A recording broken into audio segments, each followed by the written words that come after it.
I'm Moses Flores, making a video response to GNRHead's video. Glad to see him back on YouTube.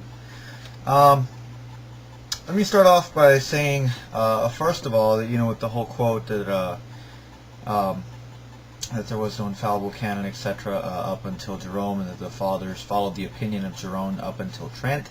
That was, to be clear, I'm pretty sure it was clear in the video, that was from the New Catholic Encyclopedia. Those were not my words that I came up with.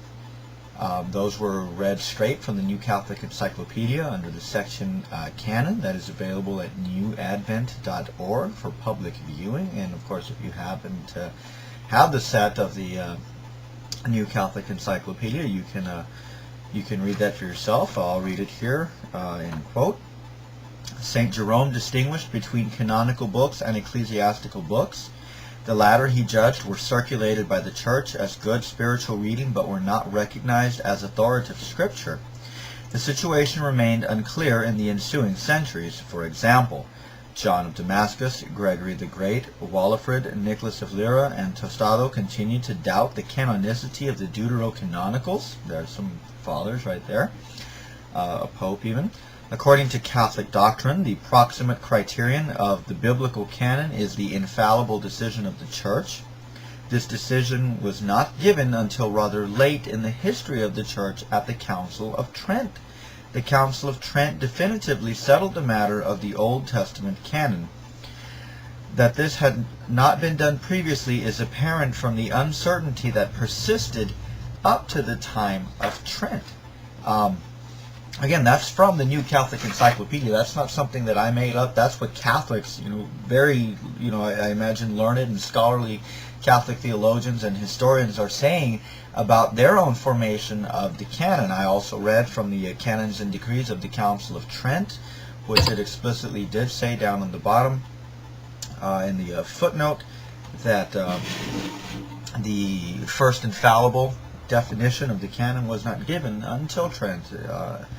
I believe the fourth session, April 8th, 1546. Those are not my assertions. Those are just facts of history that Roman Catholics have acknowledged, and that's what I quoted. And the whole point of quoting Cardinal Cajetan was not to prove or to quote him as an authority that one man didn't accept the Deuterocanonicals, but again to prove basically and to be consistent with the New Catholic Encyclopedia's quote that up until the time of Trent there was no infallible decision. If there was, then obviously Cardinal Cajetan would have been a heretic. Obviously people like if the canon was settled, to say that he pushes it back to the Council of Rome was 381, 382. And then what the people quoted here who didn't accept it: Pope Gregory the Great, Walafrid, Nicholas of Lyra, Tostado, John of Damascus. Then I take it that they were heretics, denying, basically dogmatic statements from the Church, things that were infallibly settled. Obviously Jerome himself would have been a heretic, to be consistent with that. Any who followed the opinion of Jerome after certainly would have been. But is that the case? No. I think the case is consistent with the New Catholic Encyclopedia that the opinion of Jerome held strong up until Trent, and it wasn't until April 8th, 1546 that the Deuteros were finally dogmatically and infallibly accepted. And before that, and Cardinal Cajetan is just one evidence for it, that it wasn't dogmatic if one accepted or rejected the Deuterocanonicals. The questions. If the Deuterocanonicals were not accepted, why were they quoted from? Well, being consistent, let me quote from Athanasius very quickly.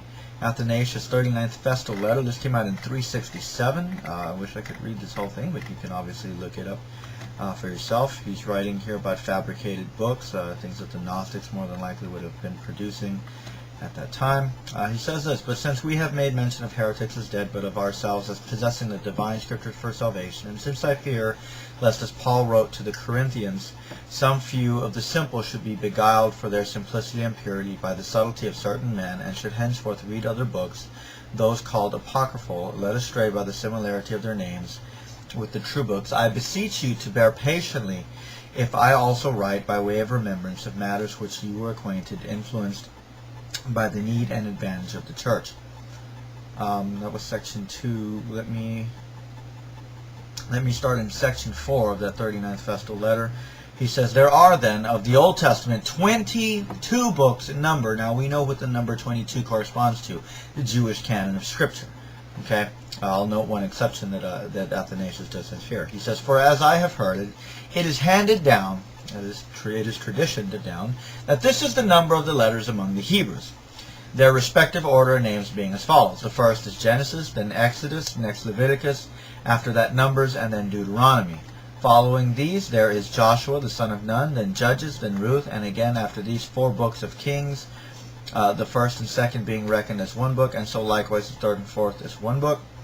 And again, the first and the second of Chronicles are reckoned as one book. Again, Ezra, the first and the second, note the distinction between the Septuagint, including third and fourth Esdras, or Ezra, Esdras, etc. Again, Ezra, the first and second are similarly one book. And after these, there is the book of the Psalms, then Proverbs, next Ecclesiastes, and the Song of Songs. Job follows. Then the prophets, the 12 being reckoned as one book. Then Isaiah, one book. Then Jeremiah with Baruch, there's the exception. Lamentations, and the Epistle, one book. Afterwards, Ezekiel and Daniel, each one book. Thus far constitutes the Old Testament. Again, it is not tedious to speak of the books of the New Testament. These are the 4 Gospels, according to Matthew, Mark, Luke, and John. Afterwards, the Acts of the Apostles and Epistles, called Catholic, 7. Also James, 1 of Peter, 2, John, 3. After these, 1 of Jude. In addition, there are 14 epistles of Paul, written in this order. First to the Romans, then 2 to the Corinthians. After these, 2 to the Galatians. Next to the Ephesians, then to the Philippians, then to the Colossians. After these, 2 to the Thessalonians, and that to the Hebrews, of course. That was the early church tradition. Paul wrote Hebrews. And again, 2 to Timothy, 1 to Titus, and lastly that to Philemon, or Philemon, however you want to pronounce it, and besides the Revelation of John. I love what Athanasius says here. He says, these are the fountains of salvation, that they who thirst may be satisfied with the living words they contain. In these alone is proclaimed the doctrine of godliness. Let no man add to these, neither let him take aught from these. For concerning these the Lord put to shame the Sadducees, and said, Ye do err, not knowing the Scriptures. And he reproved the Jews, saying, Search the Scriptures, for these are they that testify of me. I love when he says, in these alone is proclaimed the doctrine of godliness. Again, basically just affirming what we believe about sola scriptura, that in the Scriptures alone is where we find the sufficient evidence, or the sufficient material that one needs for salvation, in this case for the doctrine of godliness, living out the Christian life, becoming Christian, etc. Section 7, this time is fleeting. He says, but for greater exactness, I add this also, writing of necessity, that there are other books besides these not indeed included in the canon.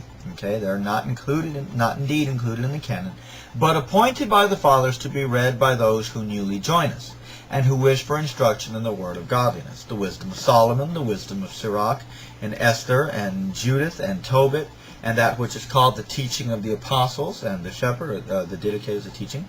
But the former, my brethren, are included in the canon, that is the 22 and the New Testament, the latter being merely read, again for edificational purposes. Nor is there in any place a mention of apocryphal writings. In context there, it seems he has in mind the Gnostic writings. But they are an invention of heretics who write them when they choose, bestowing upon them their approbation and assigning to them a date, that so using them as ancient writings they may find occasion to lead astray the simple. But here in 367, well before 380, we see one of the first canonical list, we see Athanasius is basically saying that what is called the deuteros are good for quotation, for edificational reading, but they are not included in the canon.